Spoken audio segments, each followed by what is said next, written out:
So you and I were on the phone on the pickup line Mm-hmm. a few days ago, and you and I were talking about being in relationships and having children, divorced or never been married but having children. Mm-hmm. And you looked up a study and you saw that it was easier for people to leave if they weren't married. 79% of children are in a two-parent household. The other percentage of the kids that are born to parents out of wedlock, they're basically saying that people don't maintain their relationships with when they have kids out of wedlock. Basically, they break up faster. Okay. So it's easier for the relationship to disintegrate once you've had that baby and you're not married. More than likely, you're probably not going to be together. And I wasn't shocked by that. Like, I'm not shocked by that because babies change things. Mm-hmm. Babies change things because men like attention, just like kids like attention. Yeah. When you become a new mother, it's very difficult to give that man the attention, the baby the attention, yourself attention. It's a lot. That becomes a lot. So I can see where if you have children out of wedlock and not being married, that it's easier to say bye. Mm-hmm. It's like, okay, I'm out. Like, I'm out. Like, we gonna figure it out. We'll pay child support or we'll figure it out, right? Because there's nothing bonding you to make you stay. You would think that the child is bonding you, but it doesn't.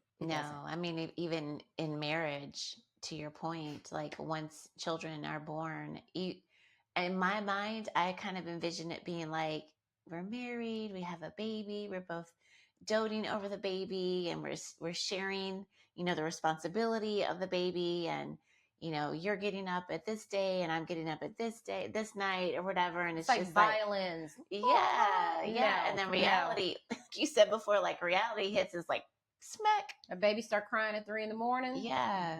Milk's got to be bought. People got to be taken care of. Doctor's appointments. It is a lot. Listen, this is why it's a lot. important to choose wisely. Choose wisely when you're going to marry someone and you're going to have children, and not just you're marrying the whole family. Remember, you talked about Pastor that telling apple you does that not fall far from the tree. Yeah, you're marrying the whole family. Yep. And so what happens when you and your husband, or you and the father of your children, like you want to take a vacation, you don't want to bring the kids, and you got to leave them with the grandparents. Do you want to leave them with the grandparents? Like, those are the kinds of things you have to think about too. The question is, does the grandparents want you to leave? Because now we got a whole different breed of grandparents, right? It's like some grandparents are keeping the babies, some are not. But you have to think about this kind of stuff when you're dating and you get married, and and I think especially when you're younger, you get into all the la love sort of. Oh yeah, I've been there. Well, we've all been there, right? And you're not thinking beyond the future. And I think it's an interesting statistic if we did a statistic on how many kids don't talk to their parents, or how many kids that were born with people out of wedlock that had relationships and now they don't talk to their dad. Yeah. Or they don't talk to their mom. It's like, you'll see a story and it's like, oh, such and such has a kid. Really? Well, where is he? Well, where are the kids at? We never heard of them. And it's like, you have to think, what does that do to the kid? Like, if you have a dad or a mom and you haven't spoken to your mom or your dad in 10 or 15 years, what does that mean? Like, where was the connection? What is the discord? Like, it's like, why is that okay? We, just like we shouldn't make school shootings normal, we shouldn't make that normal. Yeah. We shouldn't normalize having kids and then not being a part of their lives. Yeah. Well, I think that's just not okay. I think we have to rewind even further back. It's like we have to normalize being in a relationship where you are friends. Like we have to normalize, like, I don't know, like courting, like dating, like actually dating someone without being physical, and not dropping in a DM. Not dropping in a DM. And I think, you can meet somebody on socials. You can fall in love or whatever. I don't know. But can we get back to old school courting? Yeah, just like get to know someone. Like people will send you, we're going to get into a whole dating situation. We'll talk about that later. But it's like a message is like, what WYD? Huh? Yes. What I'm doing is not responding to your message. Yes. But I think we want to build relationships that in first. Itself makes it easier for you to just say, hey, okay, we had this baby. We've been dating for 2 years. It's not working out. I'm not feeling him. He's not feeling me. It's too much responsibility going on at home. We're going to break up. So you break up, then what happens to the kid? Exactly. And then what does that do to the kid when he's ready to have a relationship? He feels like, okay, or she feels like, hey, I could just walk away. It's easy. And then that's baby daddy 1, baby daddy 2, baby daddy 3.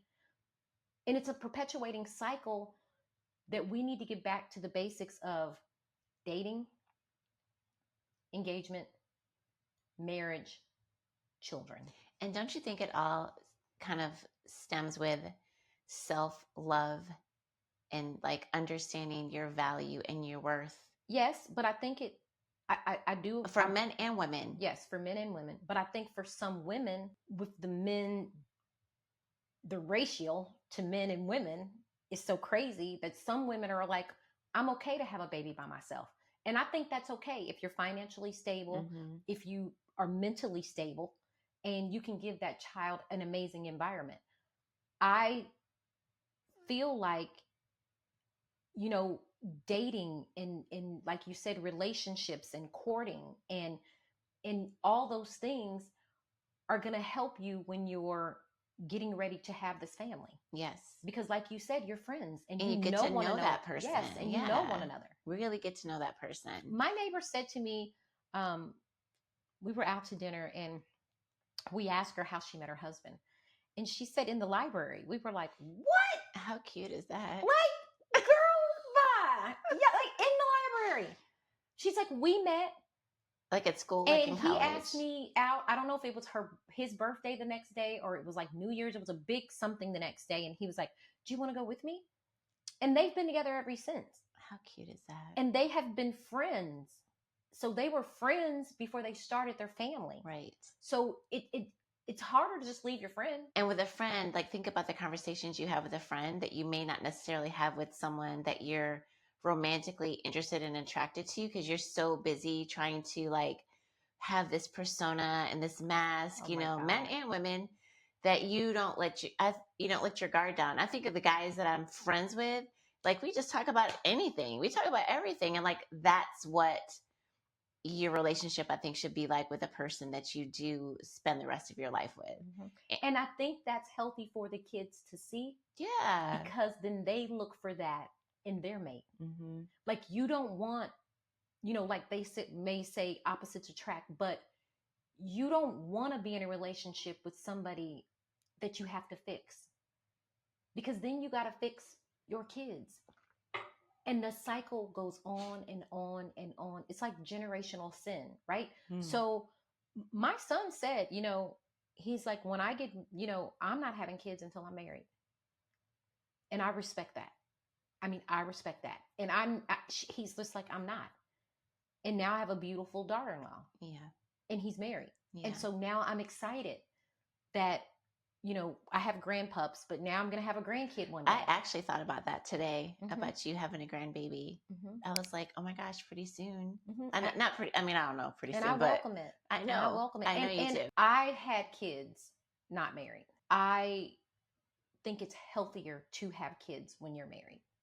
I think it's better for the kids. I don't think it's anything wrong with having kids out of wedlock. If, to each his own. I'm not the judge. But I just think that for the kids, right? Because you see so many people going, I don't want to get married. I don't want to get married young. I'm not ready to get married. But one day you do, because you don't want to die by yourself. And you don't want to form a life where your kids can't say, I'm not getting married, because it's something you did. Well, and you may think because you weren't married that would have had an influence negatively, but it actually didn't. No, I don't think it did. You know what I mean? At all. And it just shows you like all things work out, right? Yeah. For our good. It always does. Even when you were going through the breakup, I remember going through my breakup and I had my kids, you know, I was a work in progress too. Right. So I could see, like, I know a lady right now that's going through a divorce, and it's like the house has too many memories, or, you know, my kids don't like this, or the kids don't talk to him either, or, you know, everybody's picking a side and picking a team and doing all those things. When I was a little girl, my parents were going through that divorce. I didn't pick a team. I didn't, because I loved them both. Yeah. I didn't really pick a team. Yeah, that's how my girls are. And I didn't formulate my choice until somebody showed me who they were. Right. And then once somebody showed me who they were, not because of anything my mother ever said to me, but once I was shown who that person was, I handled things a little differently. Mm-hmm. Right. I learned that the hard way. Yeah. But you have to always understand that, you know, parents are humans. Yeah. We're humans. We make mistakes. It's what we do after the divorce. That is so key. What do we do after that? Yeah. It's what we do after that.